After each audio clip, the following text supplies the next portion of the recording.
come home, and my husband was still at work, but the phone rang, and I had a booth down the street, at like a little peddler's mall, and where I did my readings, but there were other little shops in there. And the lady that ran the place said, you've got a lady here waiting for a read. And I'm like, oh, great Scott, because I had a long day.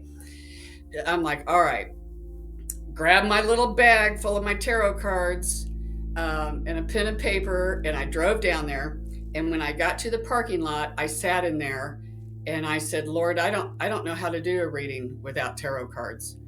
I heard as plain as day God's voice say, you're not going to be doing it. I will. I said, okay. I grabbed my pen and paper, went in there. The lady was sitting at my booth, and she did a double take when she see me because my eyes were all swollen from crying all day. And, Really? And I had a sign, and I pointed to the sign and I said, I know this says I'm a tarot reader, but I won't be reading tarot today. I'm only going to use a pen and paper. And she looked at me really funny. I sat down, gave her a reading.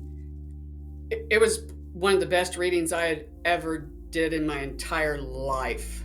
Really? She was bawling by the end of it.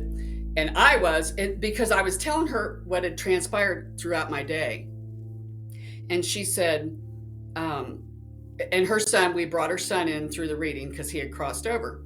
And she said, my son used to go lock himself in his bedroom for hours at a time praying to God. And she said, before he died, he made me promise I wouldn't get a tarot reading. And I'm looking at her funny because it's saying I'm a tarot reader. And she says, I kept walking by here day after day. And, when she'd come in a lot, I guess, at the peddler's mall. And she said, I was just so compelled to get a reading from you. And that's why she looked at me funny when I said, I won't be reading tarot today.